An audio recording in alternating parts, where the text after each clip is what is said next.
everybody. Welcome to another episode of the Virtual Book Club. Hello. And as usual, I am accompanied by my right-hand woman, or I should say left-hand woman, according to the screen, Diane Noel. Say hi, Hello. Diane. Hi, everybody. And she'll stay posted on the what do you call that, the chat and all that stuff, and make sure the recording is okay, or remind me to stop the recording when I'm supposed to, etc., etc. Because sometimes I can get like carried away with hosting. So anyway, we are today discussing, hello Faye, and Yoli, hi. Anyway, so today we are discussing the book Molecules of Emotion, another classic along the lines of Brew Joy's book, Joy's Way. There you go. So here we are, Molecules of Emotion by Dr. Candace Pert, the late Dr. Candace Pert. And it was an excellent book, in my opinion, and I don't know why I have never read it before. It was my first time reading, even though, you know, I've known about her work. So it was a pleasure, a real pleasure. And I'm telling you, a lot of these forerunners of the new science, or, you know, whatever, energy medicine and all that, they wrote books like, or they did their work, just like with our Janet Mentgen, like, you know, 30 years ago and stuff, but it's still relevant today. So it is just amazing. It's such a pleasure to read these classics. So anyway, I'm going to go ahead and turn this over to Diane so that she can give us her take on the book and give us her thoughts on it to start off. And then everyone else can have a turn. All right, Diane, go ahead. Hi, welcome everybody. So I've had this book on my shelf for about 12 years now, and I just can't believe that I haven't read it up until now. So I agree with Amelia that it is like just a foundational text, and you know, even though a lot of time has passed and a lot has happened, most of what she's talking about, if not all of it, to me, is really relevant. There isn't anything else that I've read, you know, that could be more relevant. And for our meeting tonight, I wrote out a little synopsis of the book, which I normally do because it's part of my logical thinking, right? Like review the book and, you know, summarize it and so forth. And then I noticed on page 285 that I can't say it any better than what Candace Pert said. And in here she says, and she's talking about molecules of emotion. I believe it's a unique angle I offer based on a new understanding that can help us all to live happier and healthier lives, because it acknowledges that the body and mind are not separate, but really one system coordinated by the molecules of emotion. And when I read that sentence, I got goosebumps. And I just felt like the whole time I'm reading this book, I felt like I am with her, like I am going along with her. I can kind of feel everything that she went through, you know, that angst of the you know, cutthroat, competitive, you know, science world, academia, drug companies, being a woman in a man's world, and all the struggles that she had. And she didn't alienate me in the process of her writing. Like she just like drew me in, and I feel like a real sense of connection. And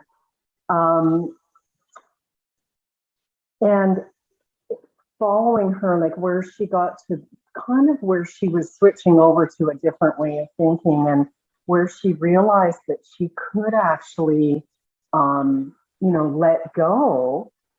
And then she got to the point where she was actually being compassionate, about her previous mentor and, compassionate about the scientific world and that it's possible that, people can work together um, and do that in a collaborative way.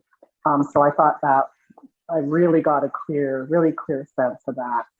And her lifestyles, like the 8 points that she writes out towards the end of the book, lifestyles of the healthy, whole, and conscious, an 8-part program, man, like talk about applicable. I think like there isn't anything that's more applicable even today.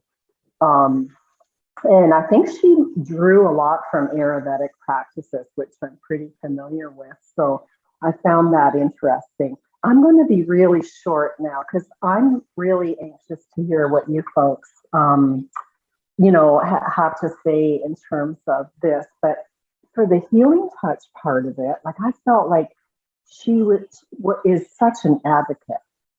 She is a full-on advocate for healing touch, and there's so many quotes from this book. And where she talks about the importance of touch and how the nurses and the holistic chiropractors were doing touch, and she wanted to know, like, what is this energy? What is this thing, all about? And she goes on to, define that. And she says, on page 224, my own hunch is that these energy emanations get created as ligands or ligands, bind with receptors in the body, doing their intricate humming dance with each other. Wow. And then, these are my favorite quotes that relate to healing touch. So on page 272, she says, from her research on endorphins, I know the power of touch to stimulate and regulate our natural chemicals, the ones that are tailored to act at precisely the right times in exactly the appropriate dosages to maximize our feelings of health and well-being. It goes on and on. Page 276, where she talks about it's her belief in this mysterious energy is actually the free flow of information carried by the biochemicals of emotion, the neuropeptides, and their receptors. And I'll end with, on page 293, she talks about these approaches for touch, this was under her point 4, getting in touch with your body. And she says, I highly recommend these and other forms of body work that use movement or touch to heal emotions, after she described how emotions are stored in the body. So I love this book, and I know that I'm gonna refer to it a lot as time goes on. So one of my favorites, but it was a big read. It took me the whole 2 months just because I had some other things going on too. But, it took a while to read, and some of it was a little tough read. But all in all, I really enjoyed it. Really good. My first time reading it. So that was a mouthful. I'm so interested to hear what you folks have to say. Yeah, that was great. What do you think, Amelia? I have many thoughts, but like you, I would like to hear other people's opinions first, because I do have some thoughts on this. Yes. So does anyone wanna offer their take on this book? Okay, Yoli, go ahead. Well, Can you hear me? Oh. Can you hear me? Oh, Yes. oh, sorry. Should I start or? Yes, you can start. Go ahead. Okay. Well, I mean, this book amazed me so much. I am not a nurse, but look, when I was born, when I wanted to be, I think I told you, I wanted to be either a nurse or a nun. But at the end, I am not a nurse. I'm not a nun. but I have children, and I mean, I am like a frustrated nurse or frustrated nurse, nun, whatever. So, but you know what? It was even a little difficult for me to read all these pharmaceutical uh, terms. Yeah. But what I liked the most was her transformation from a fact-based scientist, like to a person who was totally convinced of holistic healing. And in her, I have to read it because I translate it. So, okay, I will read it, what I think. Also, her emphasis that all emotions are healthy because emotions unite the mind and the body.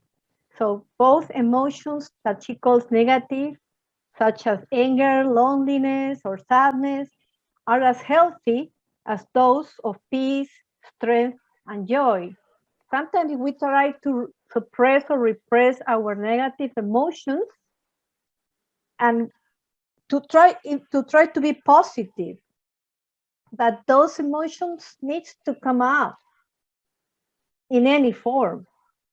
So, so what she says about health, that is lost when emotions are repressed and disintegrating the integrity of a person since they do not flow freely.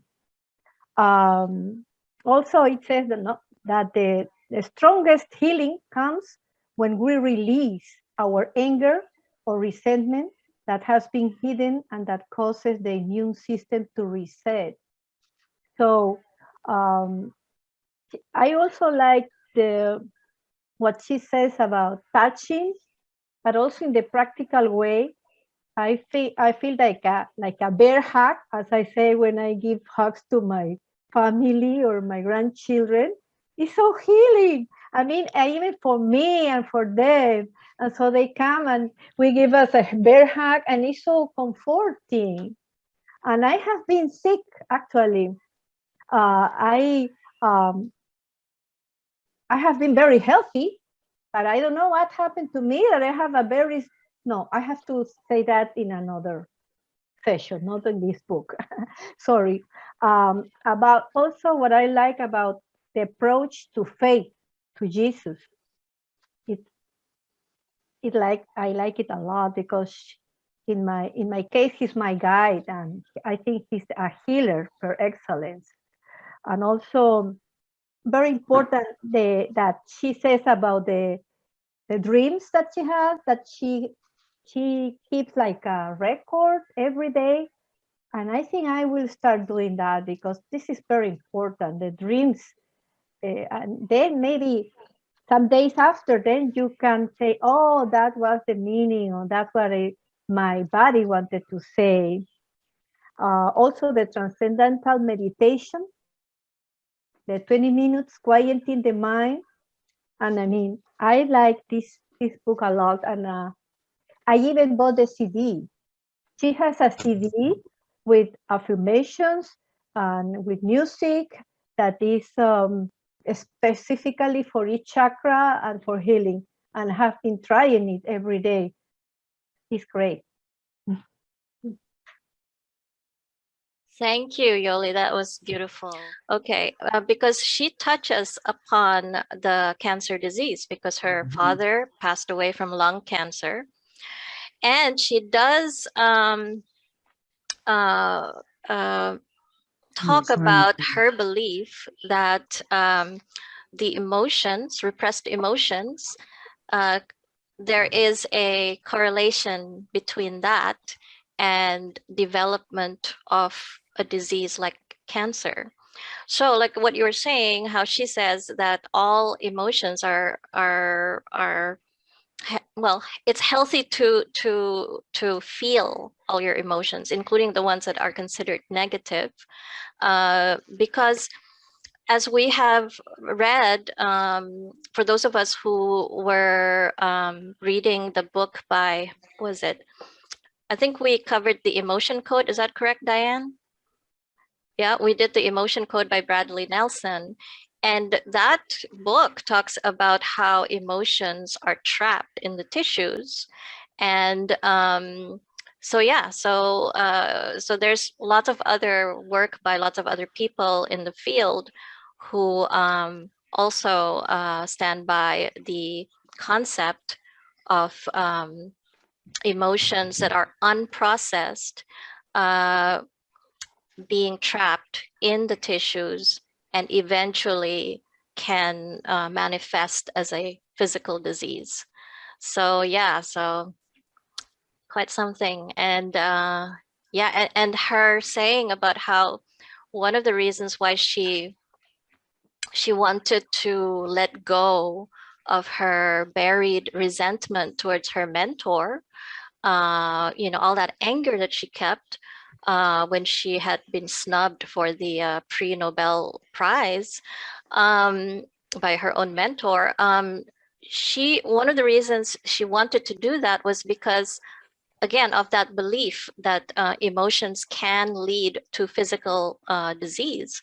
And she was saying how, you know, I don't want to get cancer, etc., etc. And you know what? I'm telling you, that was one of the things that have been something I had to wrestle with also, because being a breast cancer survivor, the specter of recurrence is always looming, right? And when I was going through the whole pandemic thing in 2020, I did go into a depression because, you know, I'm an extrovert and a touchy-feely kind of person. The rest of my family, you know, introverts and not touchy-feely, right? They're on the spectrum and everything. So it was really hard for me. And I remember, you know, after some really terrible bouts of depression and all that, I was aware of my feelings, you know, and I, you know, I promised myself, no, I'm not gonna be like this. I've got to get out of this. I have to pull myself out of this because I don't want to have a recurrence of cancer. So yeah, so I totally could relate to that part of the book. So anyway, so anybody else would like to talk about it? Yes, go ahead, Patty. Pat, I too have had this book on my shelf for years, years and years and years. And I did listen. I think the reason I bought it is I listened to a tape by her, and it was on a tape, so it was a long time ago. And I loved it. I just loved it. And I found reading this book, I couldn't put it down. It was so well written. There were certainly parts of it that, you know, the science parts and all were a little heavy to get through. But somebody said just recently, just now, about hugs. And, you know, with the pandemic, we couldn't get any hugs for a long time. So my son lives about 15 minutes away, and he would come and he would stand outside the door and we'd talk from the doorway. When he finally could come in the house and give me a hug, it was just amazing, just amazing. And then my daughter too, I hadn't seen her in a year and a half, hadn't even seen her. And she came in June, and that first hug with her was just wonderful. We both burst out crying, and it was just wonderful. So I know the power of hugs. Hugs are just wonderful. But the rest of, I loved the book. I thought it was really, really good. And I think, like, why didn't I read this before? And I thank you for putting it on the list to read, because it said, I said, I'm going to read that and get into this discussion. It was really, really good. Thank you, Pat. And yet, yeah, I just wanted to say something about her sense of humor. Yeah. Picking up on what you just said. And she described her husband, Michael, as her monkey hug therapist. Yeah. After she read about that research with the monkeys. And I mean, I thought that was really, really funny. Monkey hug, you know. She talks a lot about, she talks about some experiences with her husband. Can you hear me? Yes, yeah. Yes. Okay. This is Anne. I have this book, but it's probably a first copy. It's been in my bookshelf for 25 years. When I started Healing Touch in 1993, we knew there was so much to study. started a book club, and we met monthly for 9 years. So I read this that long ago, and I think I thought at that time that it was so important. I did not mark anything in this book, but I dog-eared the pages where there was something significant that I knew I wanted to remember where it was. So Diane, when you kind of reviewed with those page numbers, I had every one you mentioned, I had dog-eared in this book. So really, and so I looked before we're meeting tonight, I looked through this and read those pages. There was no marks or anything. So, but I remember, so I don't really remember reading. I just remember that it was very, very important. And I think maybe that's why I didn't want to mar it. And I think Candace Pert was pretty well known, even, that this was published in '97. So it's probably with Deepak Chopra in the forward. Is the newer copy still with Deepak Chopra, or does she have a new forward in it? Yeah. And she was known at that time for a lot of AIDS research, and I think she was still at Georgetown. But talking about her husband, which makes sense that we know that trauma and memories and different things. She had an example that I read it earlier today of her husband never liking blue jays, and it turns out that he remembered as a little boy he was painting blue jays. It must have been like in elementary school or something. And the paint, and it was confined in a room, and the paint smelled so bad that he threw up. So he'd always his whole life had a hard time with blue jays. So and another thing that struck me in reviewing this again is that this is kind of before epigenetics. So all the work she did was the foundational work leading into all we know now, which is still, there's always something moving on and on. But, the metaphysics of this, and, Louise Hay talked about this in the early 80s, how emotions can cause certain diseases or are linked, to those things. And, and I've tried to memorize all those, because patients like to know that when somebody comes in, wonder why they have recurring bladder infections and things like that. Of course, they always ask, well, what are you pissed off about? So anyway, it's just, I've forgotten that this is biographical. It's obvious that Candace kept journals and diaries and close connection with communication with her colleagues and things like that as she wrote this book. So I don't even know if is it still on the Healing Touch list, because it really is a classic, and I'm glad this was chosen as a book. So it was fun for me to revisit it. Yeah, I'm not sure if it's still on the list because I haven't kept up to date with all the changes. But that's the great thing about having the book club, is that there are lots of really great books that we want to read, but then like for many of us, including myself and Diane, we didn't read this book until now. And that's the beauty of having a book club, is it makes you read these books that you've set aside because you're just too busy with your life. So yes, I'm glad to hear that that it does inspire people to read the book. So I'm very happy to hear that. And like I said, I call my library every now and then because I have too many books. I have a book problem.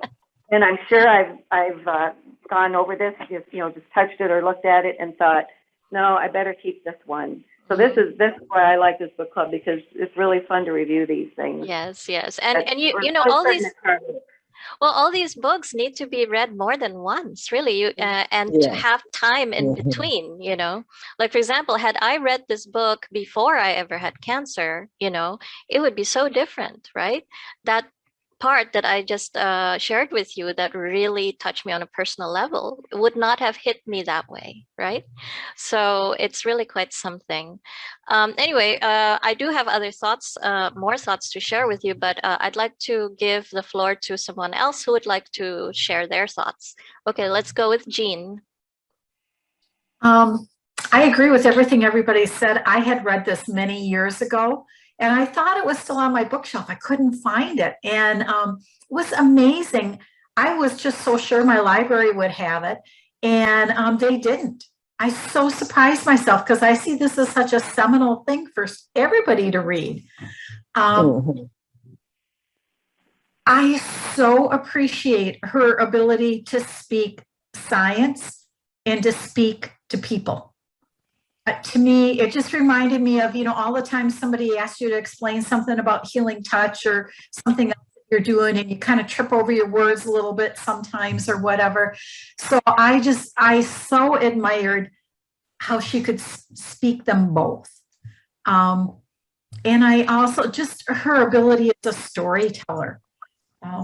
To keep you engaged. Like my molecules of emotion were swimming around the whole time. I was very conscious of it as I was reading the book. I too am so glad that we read it. And even though I know I read it before, there's a lot I didn't remember from it. So it was a joyful reunion.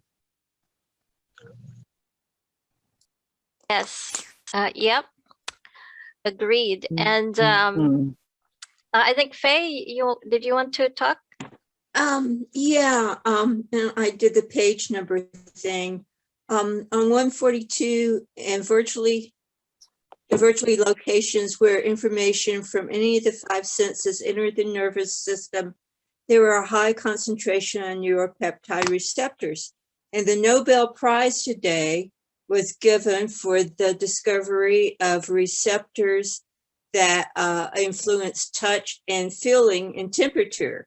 So that, she knew that back then. I mean, she knew it, but she could not say, these guys used wasabi and capsaicin peppers to prove about pain receptors and touch receptors. And there she was way back then saying this is true.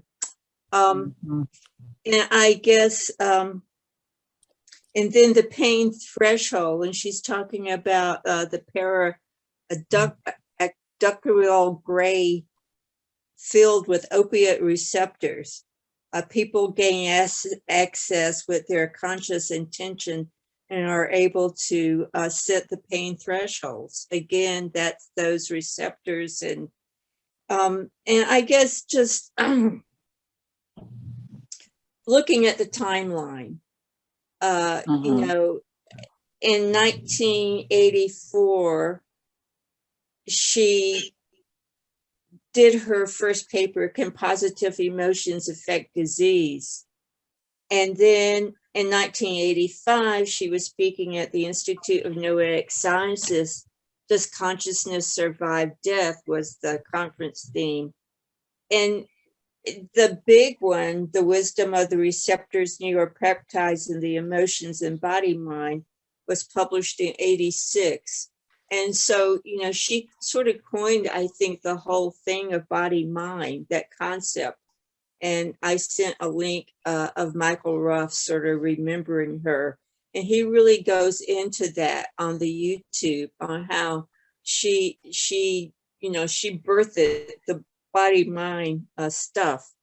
And just, like this was 84 and 85. And so 35 years ago, that's a third of a century. It doesn't, for us seniors, it's like, oh yeah, I remember that. And somewhere in there, maybe 86, 87, this Indian sage guru shows her the chakra system, and up to that time, she was unaware of it. And that sort of, Brew Joy was the same way. A lot of us who were more into Eastern thoughts and things way back in the 70s, we were already familiar, but these great people had no clue.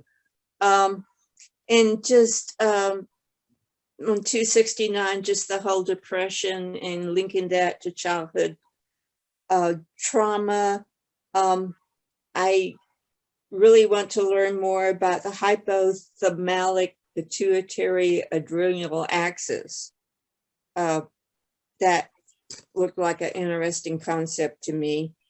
She talks about, I was really happy that she talks about environmental medicine and how the pollutants and toxins are, you know, how basic life processes have been changed because of that. So I was glad that she brought that into, and someone else said the healthy lifestyles, all of that are the ways to use awareness and attention. And, you know, she just keeps on over and over going back to intention, intention, intention. And that's really good. 306, I think, and this comes out on the interview too with Ruff, your body is your subconscious mind, and you can't heal it by talk alone. Just, you know, yeah. Right. Yeah, and someone else said on the thing about neuropeptides, receptors in the body information channels as feelings, inspiration, and love. And I looked up Michael Ruff to see what he was up to, and he is executive for creative biopeptides. And they are doing innovative strategies for pain, dementia, stroke recovery, brain injury, and neurodegenerative conditions. 81 years old, and he is still at it. So. Yes, amazing work. I mean, just like with her, you know, even up to her death in 2013, she was still at it. She was doing so much research. And yes, and she really, really contributed greatly to the whole new understanding of the connection between the body and the mind. And to think that she did this while having 3 children. I mean, how do you do that? But she did it, you know, I mean, really quite a fascinating, and I'm really glad that when she was telling this scientific breakthrough story, she told it still including the personal side of it, because that is so important. Because after all, you're talking about emotions. You know, science is trying to explain nature. So how can you separate the two, right? And that's one of the points she makes, is how, since Rene Descartes decided to take the spirituality and the mind equation from the human being, and therefore focus on what eventually became the reductionist theory of, you know, of science, focusing only on the physical body. You know, that was, you know, how all that how that, you know, traditional mainstream science happened in the first place, right? So the fact that she told the story in this way, and she did it with intention, was a great thing. And I think that was part of her remarkability as a scientist. You see, that she was able to think outside of the box because she was in touch with her human beingness, which included being a woman, and in touch with her feelings, her emotions. I mean, how apropos that she ended up being the scientist who discovered that connection between the body and the mind via the emotions. I mean, that's just amazing. I mean, Amelia? Yeah. Oh, when did you say she passed away? When? 2013, and she was born in 1945. So 1945. Okay. Thank you. yeah, and she died of cardiac arrest, I believe. Anyway, so is anyone ready to share their thoughts? Anyone else? Oh, go ahead, Penny.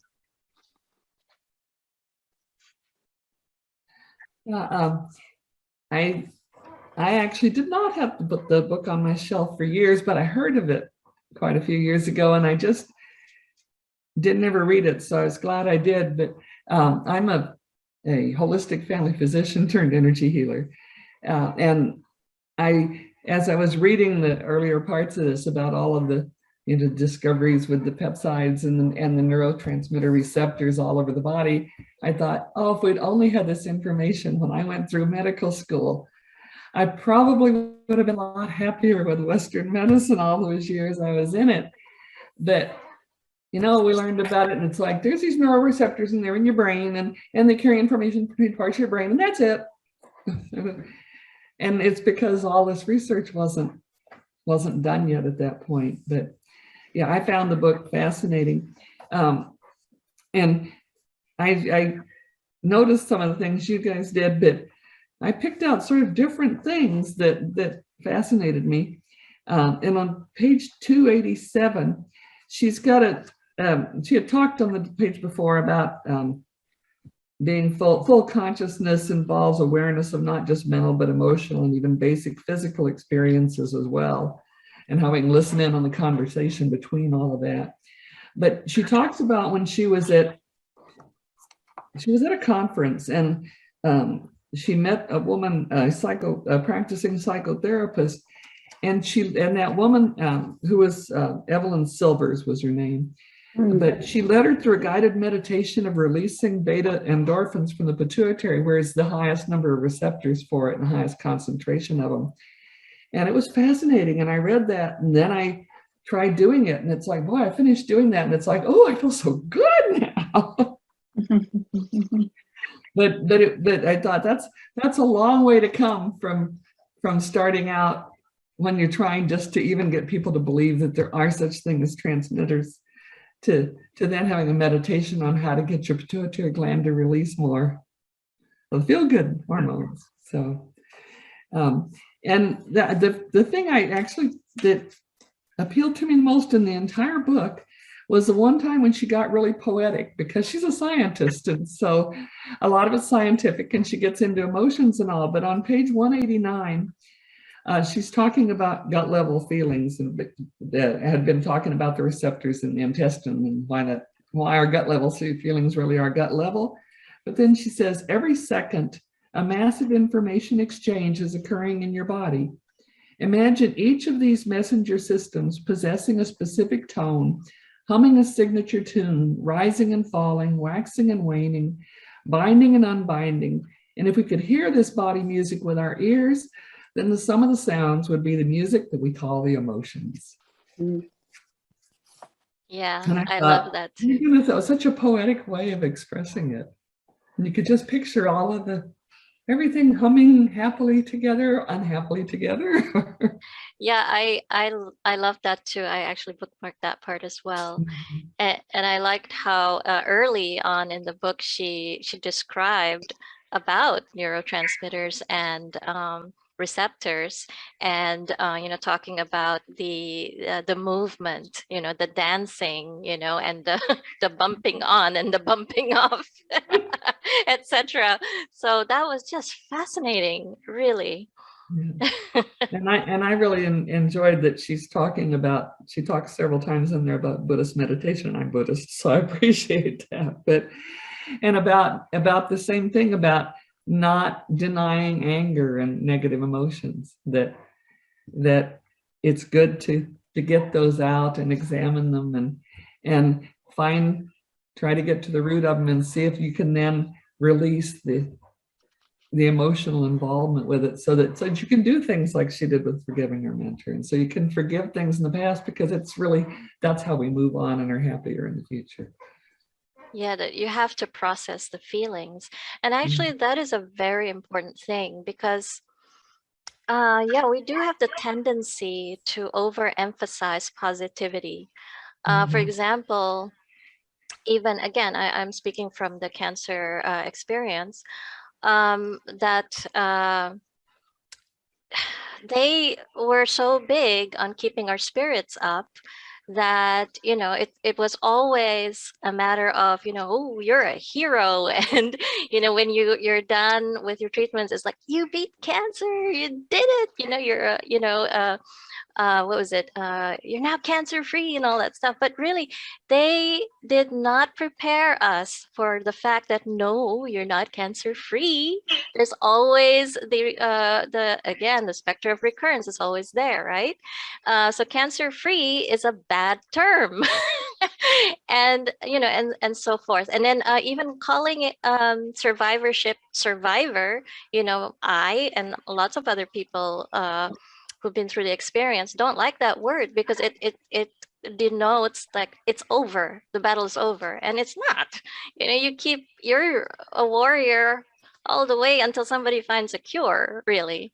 Although now I call myself a thriver. That's a different story. But also the fact that in terms of mental health outreach, okay, not just within the cancer community, but in general. For example, suicide prevention, which is something that I'm also passionate about.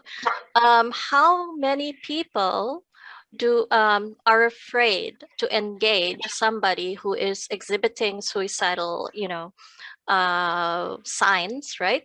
Are afraid to talk to them, because there is this general myth, this idea that if somebody who is thinking about suicide talks about suicide, it'll encourage them to do it. And it's complete opposite.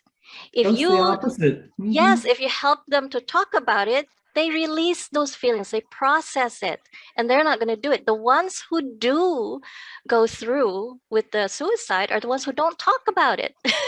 Anyway, so yes, it's very important, this whole message about processing emotions, which really, it started with her in a big way because of the work that she did. So it's still going on. And the fact that she discovered all these things all these years ago, and how much of this information was actually kept from being really explored and talked about and all that, right? Even to this day, again, going through cancer treatments just, 5 to 3 years ago, um, why wasn't healing touch and such modalities that have been documented to actually have a great effect, right, on reducing symptoms of chemotherapy, and et cetera, why is it not in the chemo ward where I was? You know what I'm saying? So people don't have to suffer. But you see, a lot of these things, and that's why it was great that in the book she describes the politics of science. You see, which things get spotlight, get the news. I mean, that one drug that was a chemo drug that was what do you call that, taken up by NIH and all that, to be a drug for HIV/AIDS. They focused on that rather than her work with the, what was it, peptide T. Peptide T, and I looked up peptide T, and what I could find current when I Googled it was that it never deserved having research because it really wasn't going to work, and that all of the new wonderful combination chemotherapy type drugs that they use now are so good, and of course they do make tons of money for pharmaceutical companies, and peptide T would not. So I will tell you something else, okay, because she's actually pretty big. If you look up Candace Pert and her thing about antidepressants, read up on that, because her work with Solomon Snyder actually contributed to the whole understanding of those reuptake inhibitors, right? The SSRI medicines and all that stuff. And the thing is, she was actually against the way antidepressants have been used, you see. And so the way I am what do you call that? I am not opposed to antidepressants. I think that a lot of people who should be on antidepressants, a lot of people from holistic or natural-minded backgrounds, discount antidepressants right off the bat just because it is a drug. And the thing is, some of them actually need it, and then they take their own life or whatever. I mean, so there's a place for everything. But anyway, in spite of that, I just wonder, had more of her research been supported by mainstream medical establishment, would we now have better treatments for anxiety and depression? You see, rather than it's only antidepressants really that are out there, many different kinds of them, besides cognitive behavior therapy and all that stuff, right? But what if you could have found something that was more like the synthesized peptide that she created with the peptide T? You know what I'm saying? So it's like, anyway, I'm sorry, I'm just like going on and on and on. So anybody else would like to say something?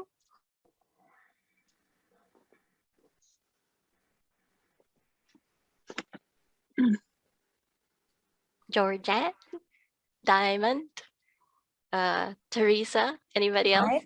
I have not read it, Okay. but I am like excited to read it, but I'm such a squirrel. I get into a book and I don't finish it all. So I am like taking some notes to get myself geared up. So thank you guys. And I'm going to have to leave here pretty quick, but you guys, thank you. Go ahead and look up the Audible or the audiobook version. It's read by Candace Pert. It's Okay. abridged, so it's not the whole book. It's an abridged version, but Okay. if you can at least get that much, I think it's a good thing. Yeah. So, I just think it's fascinating. So thank you guys for all your input. Thanks. Thanks for letting me join without reading it. oh, absolutely. Anybody can come and just listen, because that also inspires people to read. Now, another thing that I do want to talk again, since no one else has said that they want to say something, is there is a part in the book, and I did not have a chance to bookmark the page or take notes, but I believe she talked about she had a description about her theory of how this information pathway of the molecules of emotion was the interface between the mind and the physical body, right? I have to find that quote. Do you remember where that is from, Diane? No? Well, anyway, when I read that part, I was thinking, oh, that's such, oh yeah. And in that same paragraph or page, she also talked about how the body was an expression or a manifestation of the mind via the emotions that run through the whole system, right?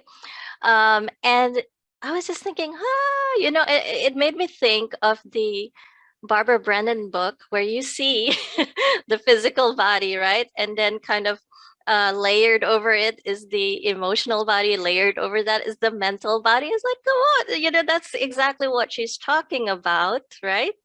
That interface. I don't know. I just found that so fascinating, because she, that was her own research, which was based on molecular biology, right?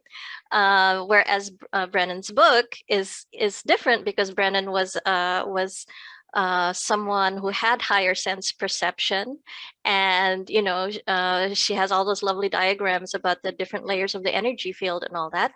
But somehow I could see how that was the same thing, just described differently by two different people from different backgrounds, and in different contexts, but it's the same thing, you see. And yeah, it's like, for me, the whole thing is like it is information, it is communication, it is language, you see. It's just different types of language, different codes, let's just say, you see. Amelia? Yeah. Maybe what you're talking about that I had dog-eared here on page 146, which you say to anybody and they just cross their eyes. She starts the paragraph, there's no objective reality. So, what is reality? That's been the question for millennia. And, it's all about perception. so everything, and then filtered through the receptors, and then the science comes with that. So I think that was kind of the question that drove this whole book. I mean, what is reality, and what does it mean, and what's my reality?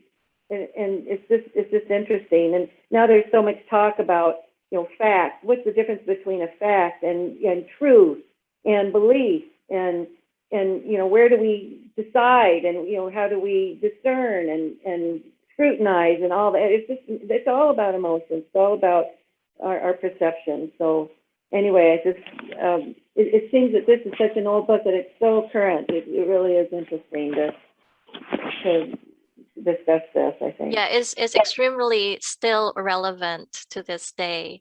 And yeah, and also even the whole idea of disease and all that, it's like the different systems of the body has a breakdown in the communication, in the flow of the energy, right? And she talked about that, the flow of information, that it had to be that free flow. And that's the reason why we have to process emotions, whether it's negative emotion or positive emotion. And you do that because the book, the gal that had cancer through her whole body, and then came out of it and just was completely cancer free. I mean, these remissions and these reverses and these total. I mean, that's all related to this too. It's just, and that's new science, and everybody gets stuck there. How can that be? What's a miracle? I don't know. It's just fascinating, I think. And when we work with our healing touch, it really is about working with the energy. But I think a lot of it is just clearing the trauma. Yes. Through touch, just reversing the, when we do that trauma release and healing touch, it's just repatterning. And in time, there's no time. That's a construct, a time construct of consensus reality. So anyway, it's interesting to me. Well, also I was just thinking, like, if we owned a swimming pool, right? And if the swimming pool gets dirty, gets clogged and all that, we can see that it is dirty and clogged and all that, and we clean it, right? So the same goes for our bodies. If we could just see, like Barbara Brennan could see the stuff going on in the energy field, then we could see that, okay, there's an accumulation of this, negative energy or whatever here. We need to clear that. So how is this any different, right? Anyway, but one thing, a book you could put on the list that maybe people have read it here. Oprah Winfrey's book with a scientist, a researcher, I can't remember his name, about it's still on the bestseller list. I think it's called "What Happened to You" or "What Happened." Instead of saying, someone who's got mental or an emotional problems, what's wrong with you? The question is, what happened?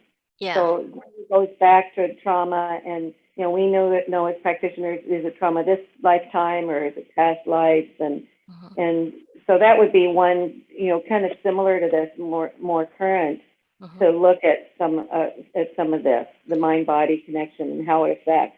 There's some really good stories in that, like she has in this, that medical people can't figure out, but that's all related to the emotional component. So that would be good to have on the list eventually here. Sure. I think Diamond wanted to say something. She's been trying to raise her hand over and over again. Thanks. Okay, I Diamond, just go want ahead. to say something real short. I'll make it real quick. I did watch the movie and the book.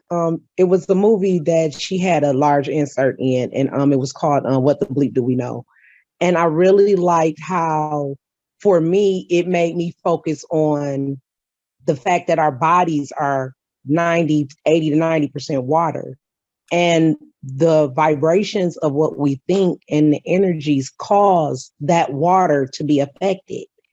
And it causes it to have different appearances and it's crystalline. So if just the way that we feel can make the water structure change, that's the exact reason to me why it has such a great effect on our body, causing disease. So that's all I wanted to say. No, yeah. I saw the What the Bleep movie as well. And thanks, Diamond. Sorry, I didn't see you. You're like way down there in my screen.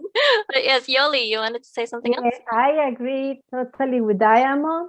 And also, there is one I think should be said about music, because also the frequencies of the certain type of music will resonate.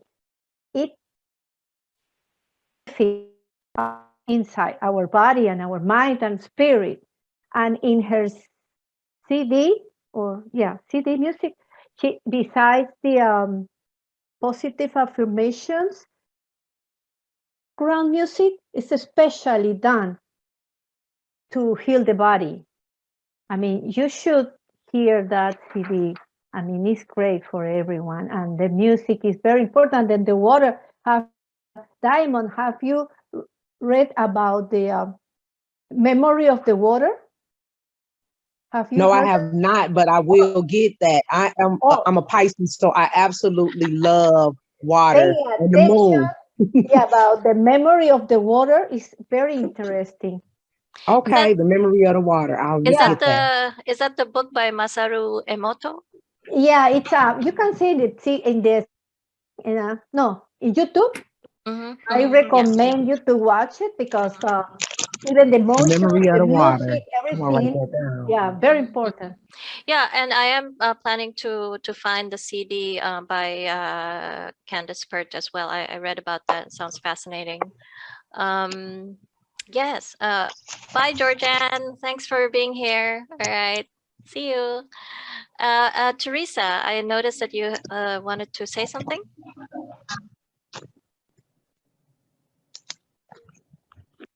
Memory. There. Am I unmuted? Yes, you are unmuted. Yeah. I don't know. I think, it seems like we've covered quite a bit of information and everybody critiqued very well. I mean, there's so much here and there's so much more that we could pull out of this book. I found it extremely fascinating. Right from the start, when I was impressed, she was 24 years old and she was entering Johns Hopkins at 24. I would have been shaking in my boots. And the fact that her real life experiences kind of prompted this with her injury from her horseback riding, and how well she enjoyed that euphoric feeling and the ecstasy feeling from pain relief medications. That kind of steered her in that direction to start to investigate about this. And I like the fact that she was before her time in terms of women voicing what they feel was correct. She didn't back off from the gentleman, and I admired her for that. And I was applauding when I read the chapter about her discovering the receptor for the opiates. I thought that a girl. And what I think, everything being said, I think the thing that summed it up for me is her one paragraph on page 314. And by the way, my library did not circulate this book anymore. So I had to buy it off Amazon. It took 3 weeks to get it. But it says, for me, science has been a quest to understand nature, both human and mother. As I've known it in the purest, most exalted form, science is a search for truth. That's what I liked the most about her. It was the belief that drew me to science. And through all my naivety and despite all my many false turns, it's what kept me on the journey. And she was on that journey for her entire life. So she needs to be applauded. And excellent book. Yeah, she needs to The next paragraph is the heart of science is feminine. Yeah. Next page. Yeah. The essence of it has very little to do with competition, control, separation, all qualities that have come to be associated with the science in male-dominated 20th century form. That's very important too. Yes. Yeah. Actually, that was one of the things that I bookmarked. On that, I believe Bruce Lipton recently, if I'm not mistaken, talked about that, about how that very thing that she said in this book, which was published in 1997, which is that really that there shouldn't be that we need to focus more on that cooperation rather than the competition. So so that's fascinating that he brought that up not too long ago this year. And Candace was saying this back in 97. Really, this woman needs to be more known. I mean, just what she has accomplished, what she accomplished. I mean, so at such a young age, in graduate school, married with babies, etc., etc. I mean, just all the breakthroughs that she did. What an amazing woman. Why is it that she's not, as well known? You know what I'm saying? And why is that? It's just like how, why was that peptide T thing not, given the spotlight it really deserved, that needed, it was needed. But anyway, blah, blah, blah. Yes.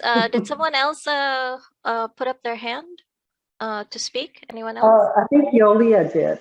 Yolia, did you? No? No. Okay. Oh, we covered a lot. Oh, Yeah. Teresa, I can't imagine a better quote to end this discussion. I mean, Well, I want to, amazing. yeah. The PS, when you were mentioning before about going through your breast cancer process and not having someone there to do healing touch, I'm involved now with Roswell Park is joining with Ellis Hospital, and I have offered to do healing touch for chemo patients while they're going through the chemotherapy. So we're just trying to arrange that. Now, tomorrow is my volunteer day anyway for staff and nurses, whoever, and so we're trying to figure out how to figure out when the most patients will be there and what my best day would be to go there. So I'm looking forward. Well, yeah, Teresa, keep me posted on that, because I am working on reporting, I guess, or documenting and presenting to people the research that has been done and the work that is going on in various places, uniting healing touch and similar therapies with the allopathic care and treatment of cancer, because I really, really want to talk about the importance of mental health care, which, like I said, it's not enough is being done. It's like it's an aside, when really it is on par with surgery, chemotherapy, and radiation therapy. You see what I'm saying? So, so keep me posted on what you're doing, so that I can keep tabs on that. And anybody else who has any expertise in this area or background, or doing something similar that would contribute to this topic, please get in touch with me.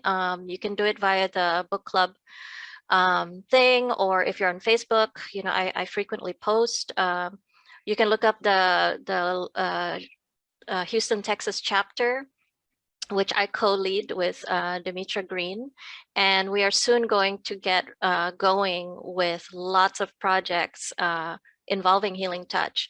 So,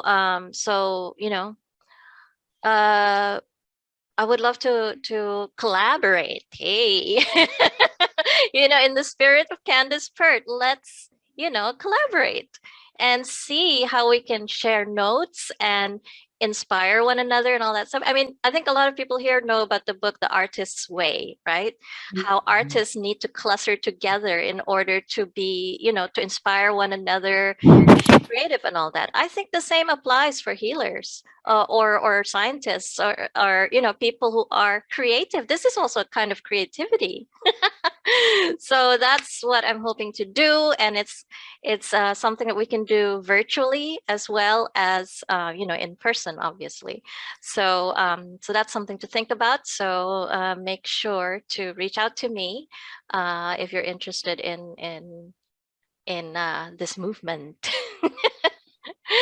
Anyway, does I guess Can I jump in for a minute? I have a request. This week I'm co-treating. I rent space in a therapy office, and I am doing healing touch while the therapist, the counselor, is working with the client.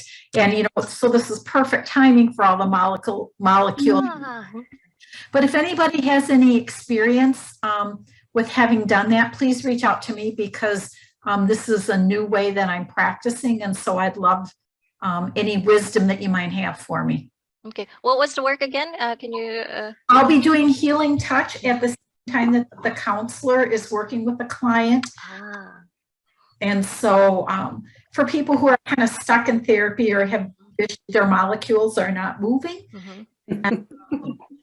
So yeah. Yes, that'd be really great. Keep me posted on that, because that sounds really good. I don't know why it sounds familiar to me. Like, do I know someone who does that, or did I do something like that in conjunction with a healing touch person like sometime before? I don't know. So, but yeah, keep me posted on that. That sounds really fascinating. And all of you, if you haven't friended me on Facebook, if you're on Facebook, please do so that we can share and collaborate and all that stuff.